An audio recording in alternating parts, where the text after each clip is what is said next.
So we're back here today. It's February 17th, 2022. We're going to do our next interview with Grandpa, with Bob.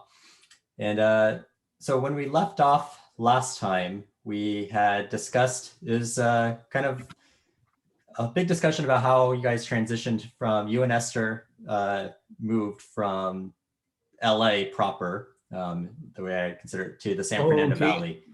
How did we get to the valley? No, we discussed that last time. We discussed all about you going out to the San Fernando Valley. You followed Sam and May, and how, and we discussed, and we went into Google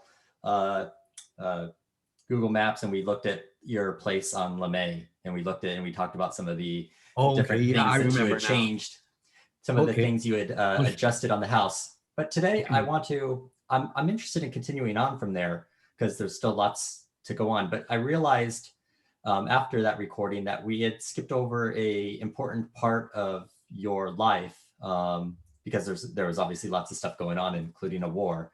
But I want to kind of back up and discuss your father and your parents kind of through the, because I know your father's death and like parts leading up to that and how they basically, I want to learn a little bit more about that phase of your life. I know some of it overlaps with the World War II and such. Okay. I had some pictures of my mother and my father. I even found pictures of LST 208 and I put them someplace where I can find them. Now I can't. I forgot where I put them. Okay, I'll when we're done there, I'll look for them and make sure that if we have, we'll have another conversation that I have the pictures. Let's talk about my father. I've already talked about him, but we talked about him in your childhood. I talk about our relationship. Okay.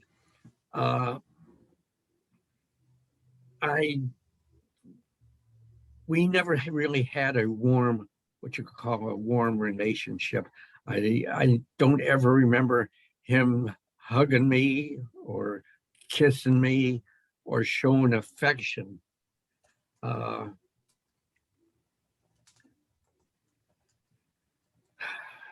I vaguely remember my parents when we lived in Denver up to the age of 5. Did I ever talk about, I talked about my grandmother before, about her chasing me around with a broom. Yes. I remember that. Okay. Yes, we did. But essentially my memories of my life in Denver up until the age of 5 is somewhat murky, as it probably should be. I do remember in Chicago, we went to ball games to see the Cubs play. The Cubs were on the south side of town, I think. I remember everywhere we went, we traveled by elevated train. There were always crowds to get on the train almost wherever you were. And what my dad would do on the train platform when the train came in, the windows were always open for whatever reason. So when the train stopped, he would pick me up and put me through the window to save a seat. And then they would come in the regular entrance. Apparently there were times when it was hard to find seating for 2 empty seats in a row, one for my mother and sister and another one for my father and myself. That happened a lot.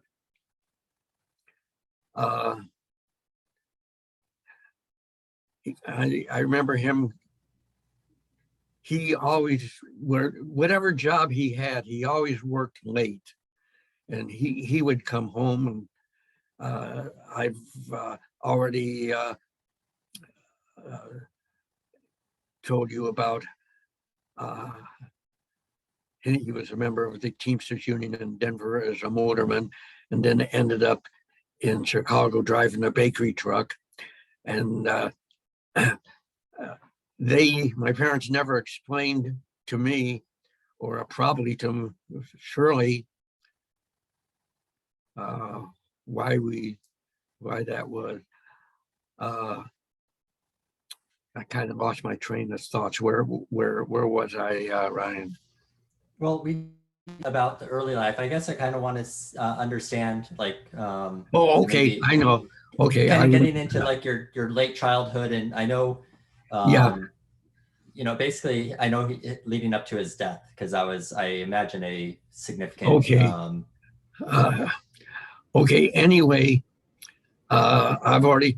You already know about why I think we left Chicago back to Denver. Mm-hmm. We've already talked about coming out to Los Angeles. I've already expressed how I started school. And I've already told you about how my father would come home from work I was an insurance agent. He'd have to count the money and square the books. So as a result, there was very little interaction between my father and myself.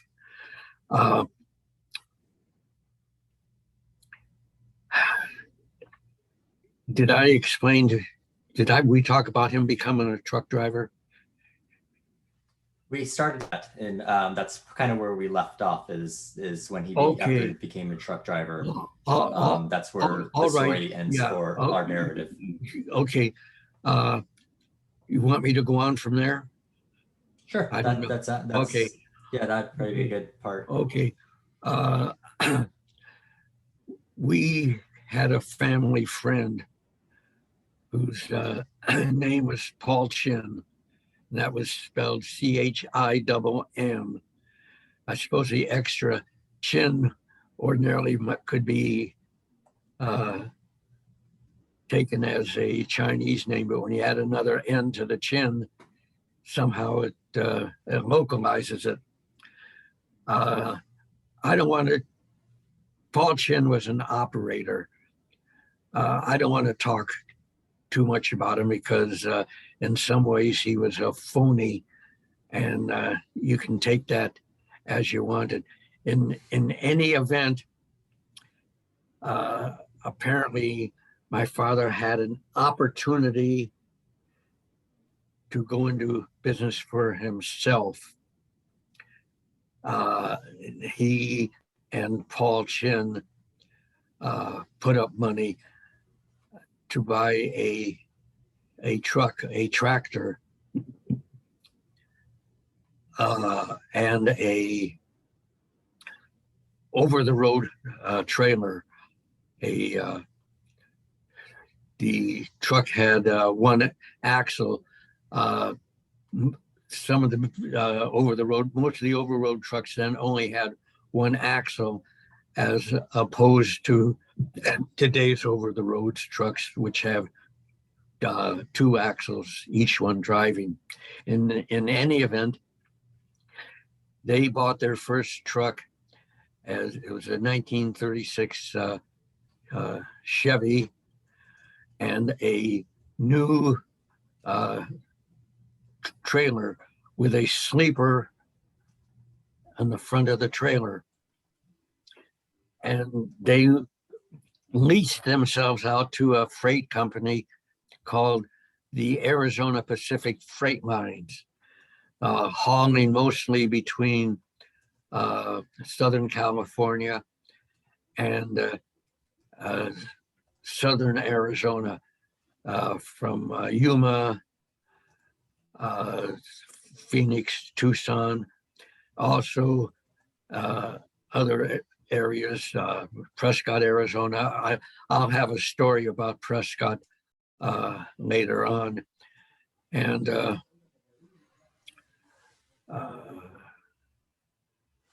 That's all that need. There are other a lot of mine. There was a lot of small mining towns in the area of Prescott. Anyway, he would load up, and he and Paul would drive back and forth between LA and either primarily Phoenix or Tucson. They would average maybe 2 round trips a week. This went on for maybe a year and a half or 2 years. Now, I never heard anything from my parents about the relationships with the Chinn. Paul had a wife, her name was Lillian. They called her Lily. And they had a single child, a son named Milton. Milton was just the opposite of me. I was very thin. I probably, when I was 13 years old, I probably weighed 108 or 109 pounds. Milton was approximately my same age, but he weighed about 130 pounds. So I was very active. I was very lithe on my feet. I could dart around in any direction, and Milton had problems moving. And I never really cared for him for whatever reason. To this day, I don't understand it. Okay. Anyway, differences came up. I suspect what the differences was that Paul he had put this business together, and I suspect Paul was stealing money. I never heard anybody talking about this, but knowing the kind of operator Paul was, it's the only conclusion I can think of. In any event, eventually, my dad bought out Paul, and I think he got the money from the company he leased his truck out to, and so Paul left, and my dad drove that for the rest of the time from this happened maybe in 37 or 38. I don't remember which, but from that point on until the fatal accident that injured him, he operated by himself. A question for you. Okay. Before that, I have a question for you. I'm coming to that. Okay. Now, the relationship with my dad, when he was an insurance agent, he would come home. He would work at least 2 or 3 hours every night on his books. He'd have to count the money. I've reiterated this before. And then he not only had to count the money, he had to balance his books. So this was he'd come home every night, Monday through Friday. I remember this big canvas sack on the dining room table, and him stacking coins up to count them. And of course, when the weekend came, he was too pooped to really do anything. The only interactions I had with my father, one thing he loved, that was ball games and going to the fights at the Olympic Stadium. And for whatever reason, because they didn't want to hire babysitters. Incidentally, the term babysitting back in the mid-1930s, from the early to mid-1930s, there was no such thing as a babysitter. sometimes people hired family members or friends to watch the kids while they went out there, but I don't remember ever being babysitted. Shirley was as close to being a babysitter as anybody, because a lot of times my folks and the Chinns would go out together. They would leave Milton with us and leave my sister in charge.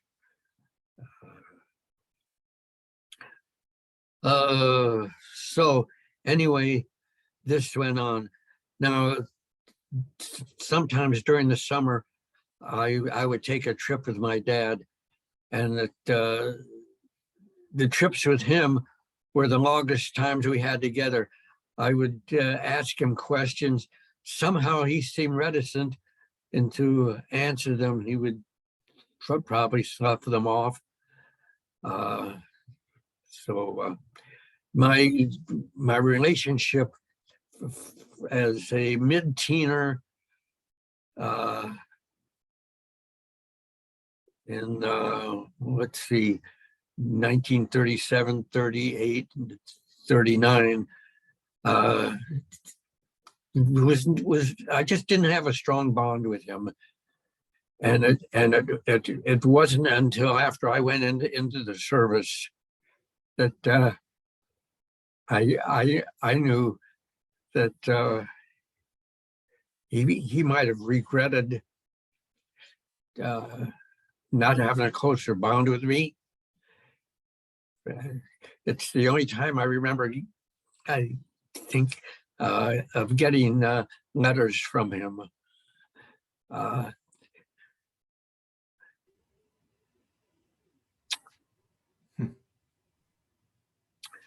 Okay. We went through several stages of driving the route by himself. I reiterated how I would go with him on trips sometimes. He went through 1, 2, 3, 4 trucks. One truck would only last two years. He'd make 2 trips a week. That's 200 trips times roughly 1,000 miles round trip. That's hundreds of thousand miles on a truck, and it was cheaper to trade the truck in and get a new one than to try to overhaul engines, transmissions, or drivetrain. So he started off with the 36 Chevrolet, and then they had a 37 Ford. He had a 39 Ford, and he had 2 GMC big over the trucks got more truckier as he went on. And then after I went into the service and was at the San Diego Naval Training Station as a recruit, he and my mother came down. I was there for 8 or 9 weeks. They came down there at least 2, maybe 3 times. In the meantime, before I went into the service, I had a girlfriend, and she was, guess what, a twin. Her name was Lois, and she had a sister named Lilas, and they were mirror twins. I think you understand what that means. Just like Esther and May. We dated. This actually happened after I got out of high school. I was working at Douglas Aircraft Company then, and when I would come home, I'd go over and visit them. Now, the thing about dating a twin, guess what? I dated two girls, both Lois and Linus. So Lois and myself very seldom had time to ourselves, but they I enjoyed the relationship I had with them because it was always a lot of fun. My memory is a little bit vague about where we went. I remember we went to a dance in Pasadena in which Ricky Nelson, I saw Ricky Nelson as a youngster. Who was Ricky Nelson's parents? Do you remember?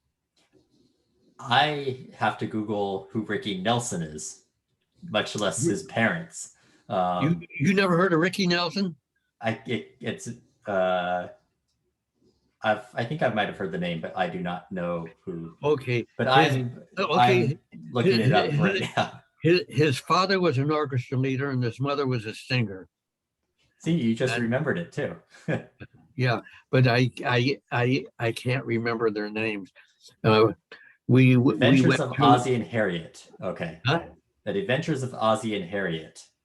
Right, Harriet Nelson. Ozzie and Harriet Nelson. Right. The twins just loved him. Well, loved them. So we saw them we saw them wherever they appeared in California. Yeah, that's right. Thanks for remembering. Okay.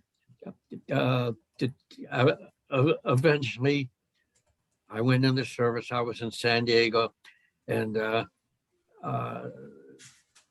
on the 2 or 3 times they came down to visit me, they brought Lois with them too, and I appreciated that.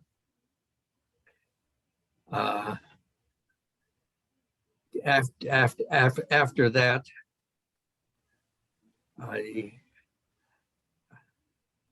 this was in, well, I was in boot camp. Then I went to after boot camp, the University of Missouri. I've already talked about my stay there, and I went back to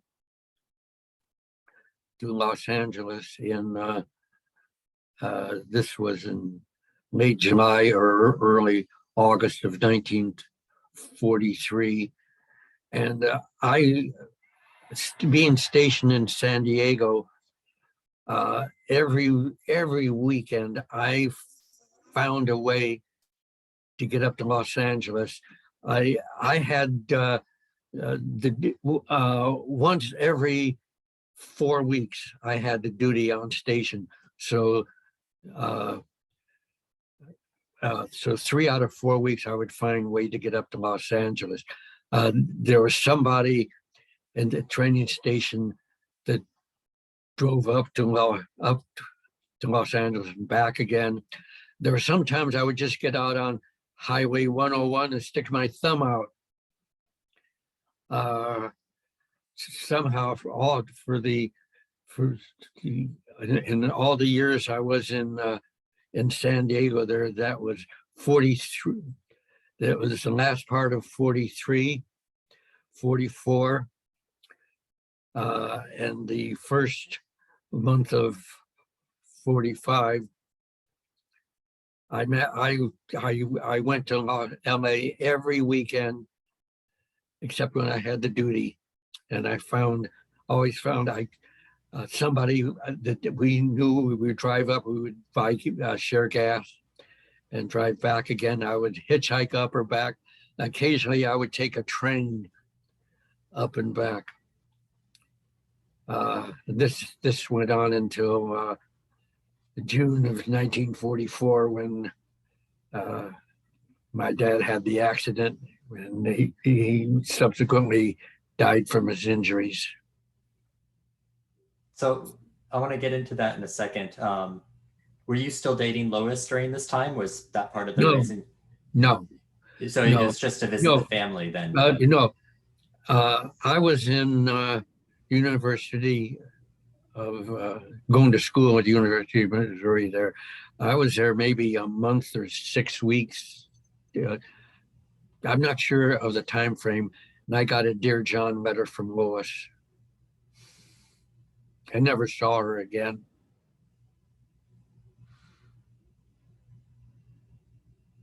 So during this time, you was mainly to visit the family and visit your parents and your and other people that you wanted to go on up and see.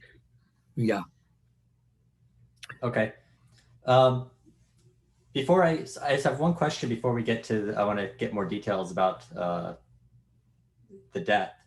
But when Paul and your father, Maurice, were originally when they went into business together, did they do the trip back and forth together so they could share driving? Yes. Okay. So then afterwards it became purely a solo operation for him, which obviously is pretty demanding. Okay. Right now you can drive. Right now you can drive between Los Angeles and Phoenix in what, 5 hours? Yeah, probably 4 to 5 hours. Okay. Then the roads were not what they are now. They were. It was, I think, interstate. Well, it wasn't interstate. It was. Part of it was followed on Route 66. Part of it would follow 66 East. And then they would bear off to the right. I don't know the number of the highway that went to Phoenix first. Then from Phoenix, it'd go to Tucson. And occasionally they would have a load that would go down. They'd have to go down to Nogales, which would be on the border. Mm-hmm. I mentioned there was an incident that happened. I was with my dad, in which he was taking a load to I believe Prescott, Arizona. And what it was a piece of mining equipment. It was a rock crusher, and it had a bunch of small steel balls, maybe 6 inches in diameter, it was like a shot put. They were only a little bit smaller.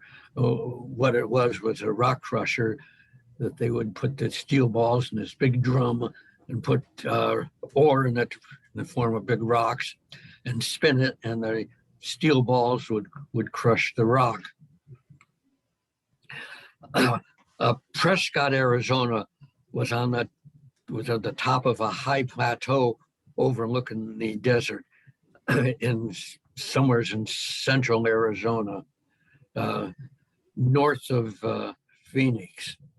And in order to get there, you had to go to this windy mountain road that there were a few switchbacks, but it was cut on the side of a cliff.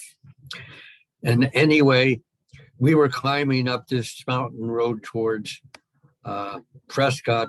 I remember there was a lot of gear shifting by my dad when in one of the straightaway. Incidentally, all the roads were single lane in each direction. I don't remember ever seeing a 2-lane road unless you were near the exit or entrance of a large community, something. But roads between even major cities back then, as I remember, all roads were in each direction were just single lane, which means if you got behind somebody, you had to be very patient to make sure that you had enough room to race around him. So we're climbing up this mountain road, and occasionally a car would pass us, and I know my dad would watch in the mirror there, and occasionally you would come. There was a passing position there where you could pull over to the right, slow down and park and let other cars pass you.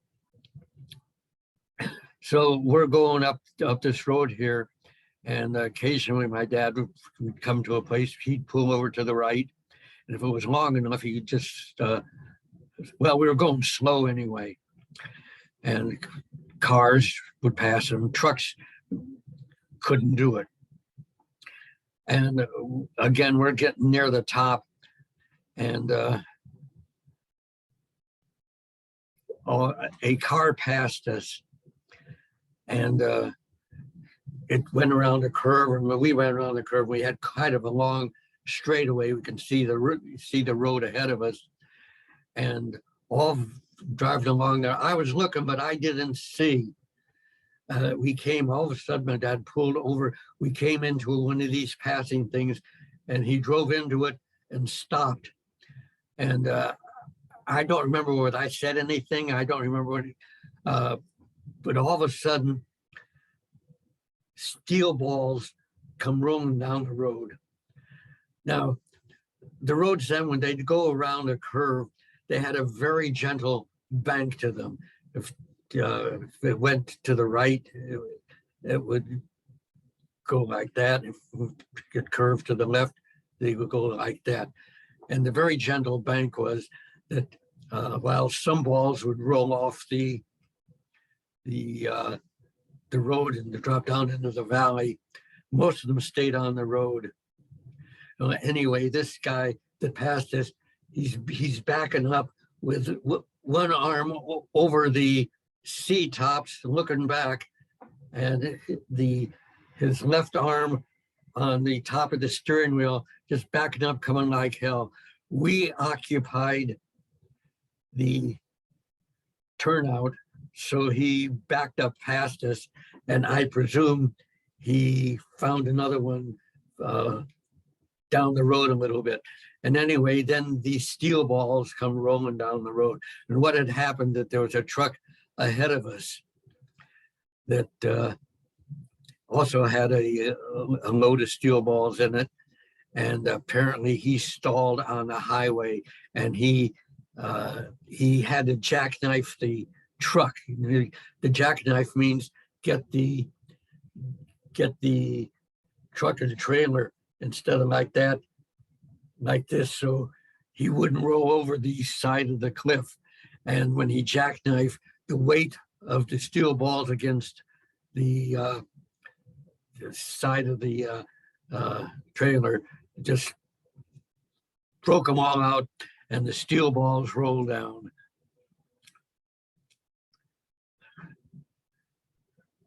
I presume we had to wait until they could get the truck unjackknifed and towed out of there before we could continue our journey. My memory is very vague, you know, on what happened after that.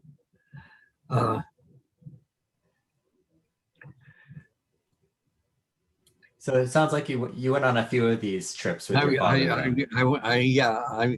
I went on a few of them. Tucson, Phoenix. Would they generally just be overnight? Would they be like one day out and one day back, or one day out and then drive over? Well, he would wait for what's called a backhaul, for a load to come back. Got it. Okay. Yeah. So most of the time he was leased to Arizona Pacific. They are the people who got loads for him. Yeah. I remember they would call the place where its location was on Alameda Street in just north of, or check that, east of downtown, around Alameda and 5th Street, 6th Street. And at that time, the train station that we all know on Alameda didn't exist. That wasn't finished until 1939 or 1940 or somewhere in there, maybe 1941. So there was a passenger station on Alameda Street. And the Arizona Pacific was somewhat across the street from it, not directly, but down the street in one direction or the other. And on Alameda Street, the approach tracks for the train station were on Alameda Street, as I remember it. So there were constant trains, passenger trains going up and down Alameda Street.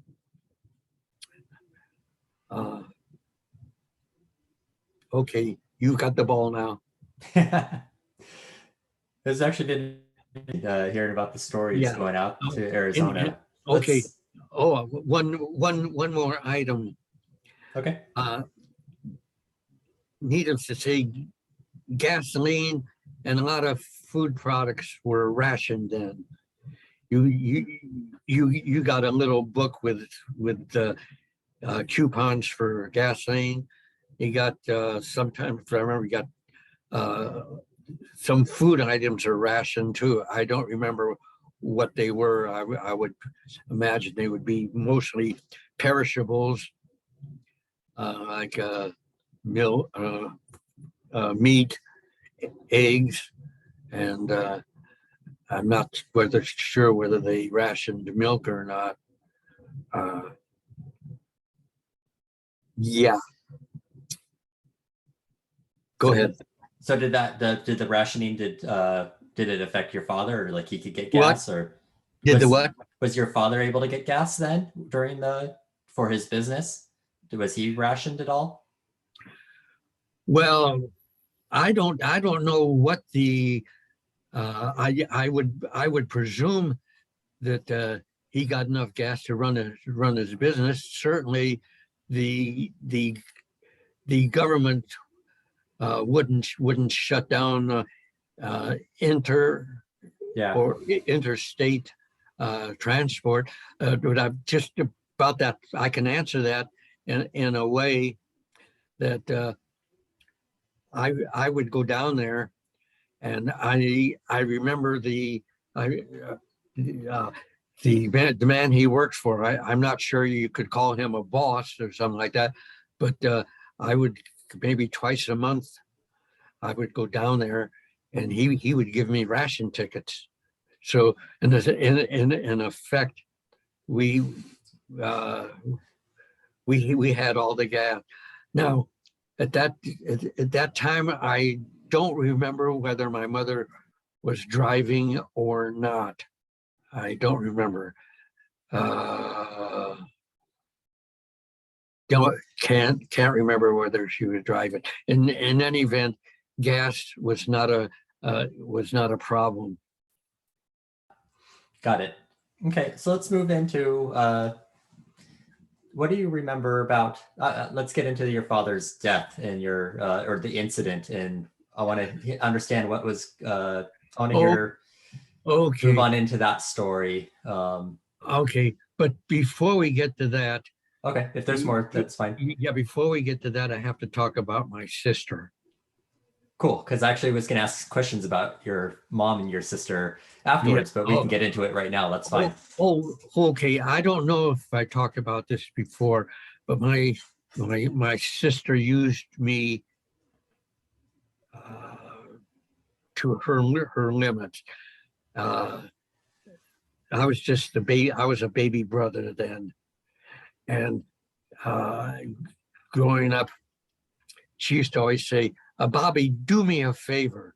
And she would have me chase off somewhere to do something for her or something like that. And I didn't understand what she was doing, and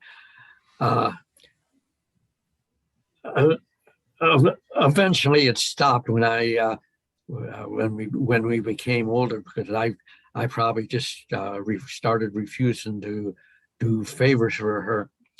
But she never communicated with me her personal life or what went on.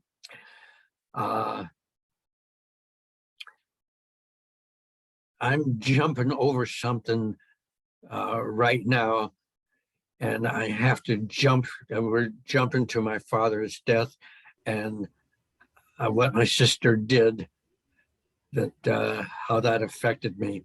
And you want to go back? Do you need to go back? Okay, we're going back because that's fine.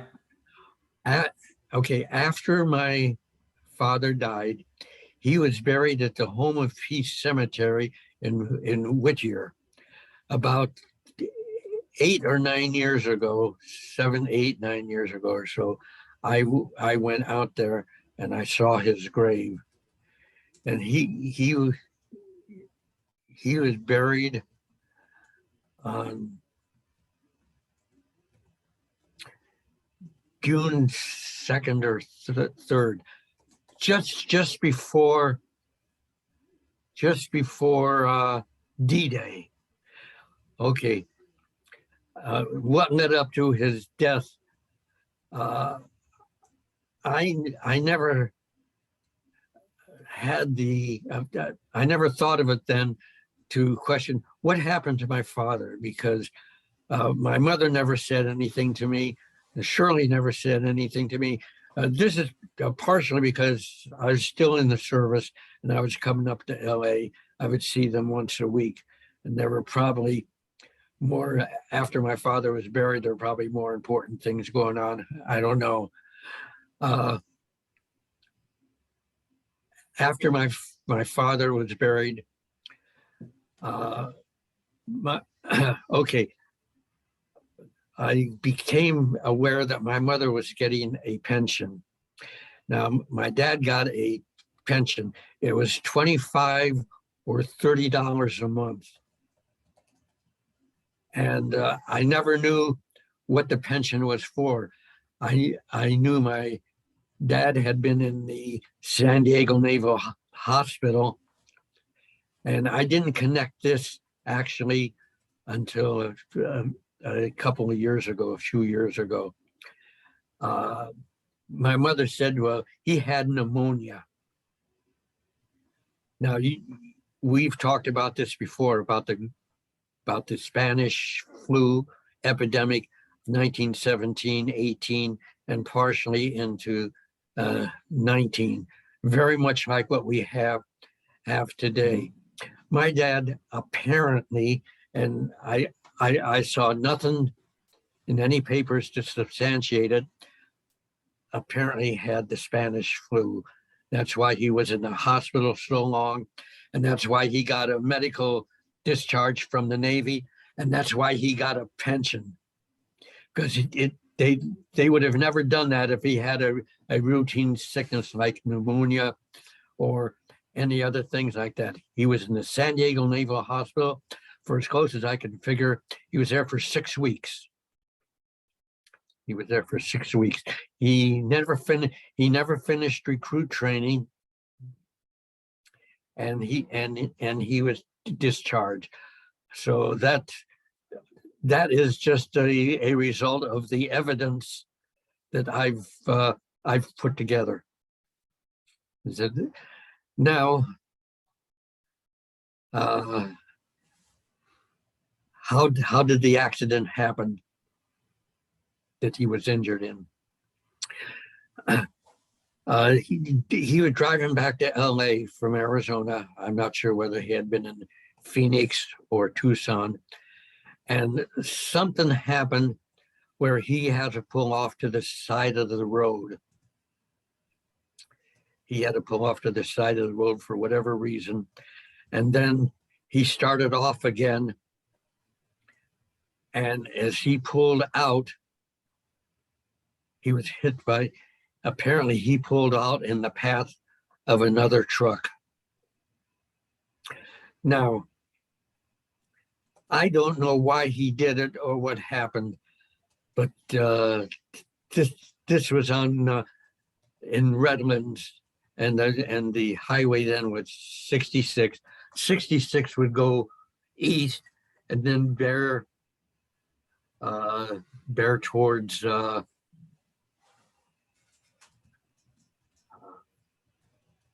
the east. There would be a cutoff, and we'd go to the right, to the southwest, towards Phoenix and Tucson. Why would my dad pull off?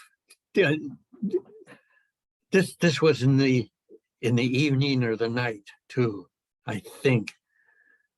Why would he do that? And the only logical conclusion I can see is he pulled out in front of another vehicle, another truck, because the truck didn't have its headlights on. That's my dad would. I never ever remember him being in an accident. He was a good driver. He had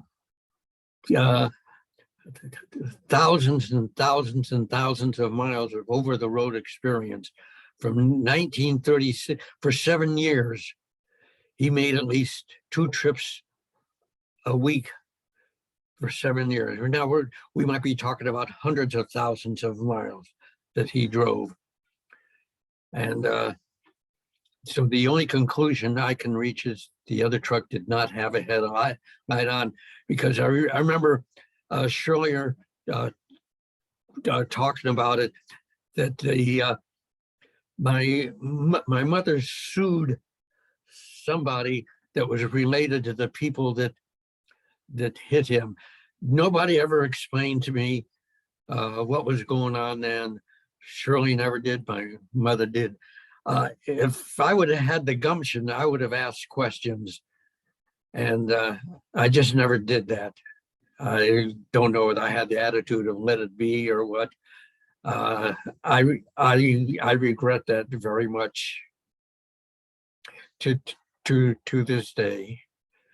And after now something happened at the funeral that I also regret. And what had happened is, before the funeral had started,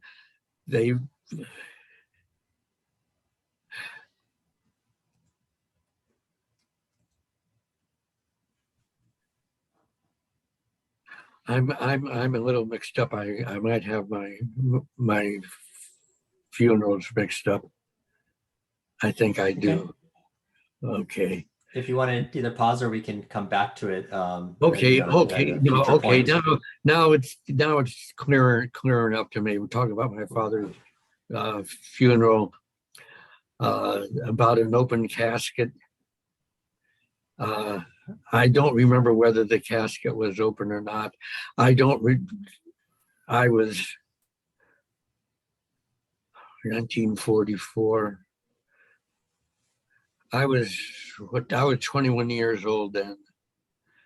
But my memory of my father's funeral is a little vague.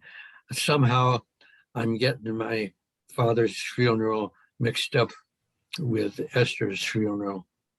Have I talked about that? No, we haven't gotten to Esther's funeral, but we'll get to that in a while from now, because we haven't got to the birth of your children yet. So okay, we have a lot of things to get to.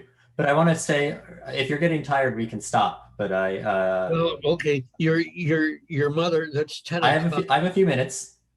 Okay. I have a few minutes. I'd like to. I'd like to round off the story. I got about 10 or 15 minutes. Your mother's going to come here. We have an appointment with my financial advisor. Okay, plug me in now. Plug me in. Okay, so I'd like to finish up this. I want to kind of continue on, and so just to clarify, this What was the date of the death? Do you know? Or it was in 44, right? Is that What? what you were saying? What The was the date? date of your father's death?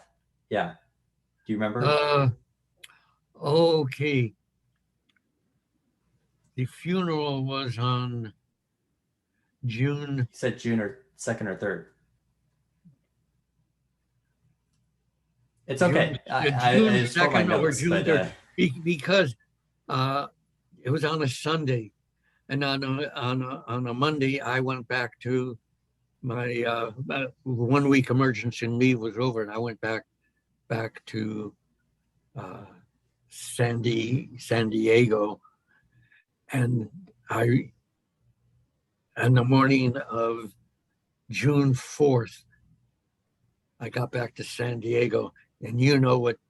Or let's see, no, it was June 6th, I think. June 6th. I think my dad died on the 3rd of June, and his funeral was on the 5th, and I got back to San Diego on June the 6th, D-Day.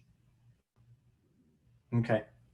Okay, So a lot had happened when I got back. We found out it was D-Day and what was happening.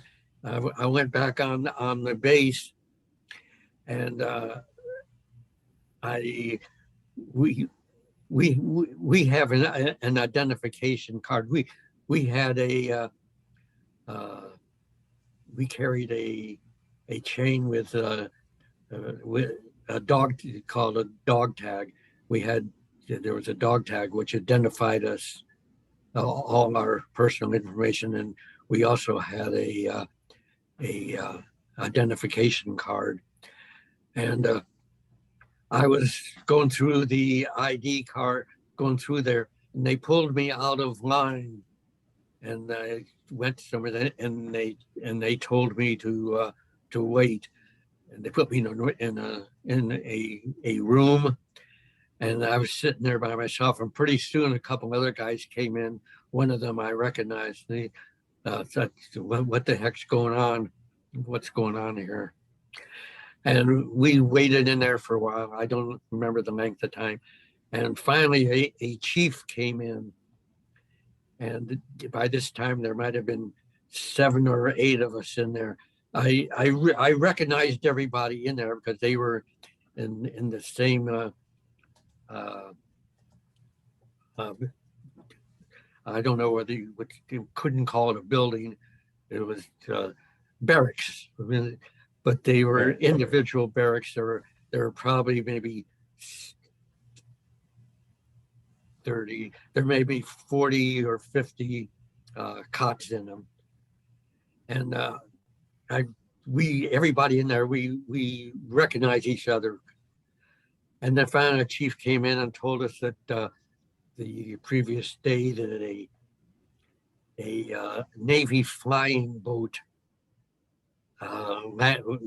the Navy flying boats used to land in the bay, in the South Bay, leading down towards there's a city in south of San Diego. I can't remember the name of it, but they would land and take off there. And apparently this plane had just taken off and had engine failure. Now the landing craft school there that I in the amphibious force stuck out towards San Diego there. I think it was a fill-in, but I'm not sure. And apparently the plane that had taken off had some kind of problem, and it was landing again. And we stuck out into the bay there, and it came over the south side of it, but couldn't go all the way to the other part of it.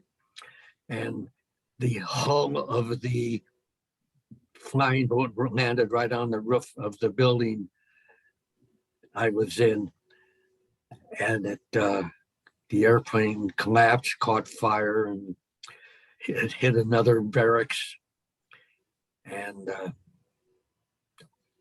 everybody aboard the plane perished. And so I had nothing to come back to. My memory is vague as to what happened. I remember looking at the top. It landed on the top of the barracks building, and it collapsed the roof in it, and the walls were mostly knocked down. There was a subsequent fire there. I don't remember if I recovered any of my personal possessions there or not. I remember I was issued a lot of new clothing and things like that, but I had that to associate with going back to the Navy and with my father's funeral. That was a lot of stuff. I remember you told us about that plane before, but yeah, there's. Let me see. Before we wrap up, I guess I was curious. We don't have enough time for it today because I am curious. We talked today about your father. And I do want to know more about your mother, actually, but we can get into that another point, and especially the impact on her and how it changed, kind of her, basically the family dynamics. I'm curious, what we haven't got into today, and what I'll be curious, and I'll probably ask you again, is just to understand how it changed family dynamic. And because I'm guessing it had a major impact because your father was no longer there to to make a living and to his presence and stuff. So but I don't. Okay. But I think we'll need to save that for another day. Yeah. I have a lot to say that, and it involves my sister too.